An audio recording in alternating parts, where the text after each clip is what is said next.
Good evening, I'm Amrita Priyadarshini. The Fiji Labour Party is calling for the appointment of a caretaker government. In its annual delegates conference in Nandi yesterday, party members agreed that a caretaker government must take charge of the process of restoring democratic and constitutional rule. Dev Narayan has more. The FLP says the current constitutional process sanctioned under Decrees 57 and 58 are fundamentally flawed, lack credibility and integrity, and cannot be seen as inclusive and participatory. The current administration has an interest in it, and this fact has also been aired by the chair of the Constitutional Commission, that the manner in which it is being driven at the moment cannot be seen as being independent. However, Land Force Commander Colonel Masisi Thikaitonga says Labour was initially part of the process. But then they couldn't perform as per government wanted, especially their leader, Mahendra Chaudhry. And so when Mahendra Chaudhry was dismissed from the government, the rest of the Labour Party actually pulled a party stunt and pulled out all its members from current government. So they were part of the process when we started, and yet now they are saying that the current government should not finish what we started.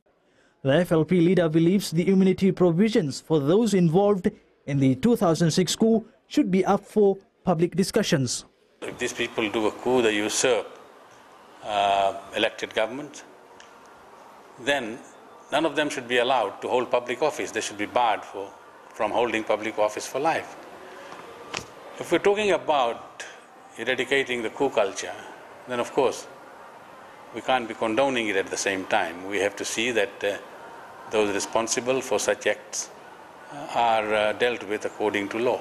I think everybody should understand that the RFF is the first institution that have integrated the communities in Fiji more than any individual or any government has tried since 1970. Even if immunity wasn't given to 87 2000, I think people should seriously know that they should give immunity to these military personnel now, because it's much more important what they bring to Fiji. It's never been done before, and I doubt that Chaudhry or Beddoes or Garcia can ever do it in the future. So we have to do this, force it on the people, make people understand what we're doing, and of course write the constitution and get a better Fiji other way. The Labour Party will make their submissions to the Constitutional Commission in October. Dev Narayan, FBC News. A 59-year-old man appeared in a special court sitting yesterday for the alleged murder of a 78-year-old farmer of Nakele Moto Settlement, Bua. Peter Dalombo, who is charged with murder and attempted arson, appeared at the Lambasa Magistrates Court. His plea has been deferred. He is further remanded in custody and will reappear on September 14th. It is alleged that Dalombo murdered the 78-year-old farmer who was found lying in a pool of blood in his home last week. More than 300 church ministers are eligible to become the next president of the Methodist Church in Fiji. This is one of the most important roles of the church, and the new president will be chosen at next week's Boseko Viti. Savara Tambua reports. The Methodist Church AGM on Boseko Viti commences next Wednesday, with the election of the next president high on the agenda. Current President Reverend Ametungawe has held the position for the last 3 years. What we are looking for is to have someone who's been chosen 50% plus one. That majority we are looking for. If we cannot reach that in the first round, we will go into the second round.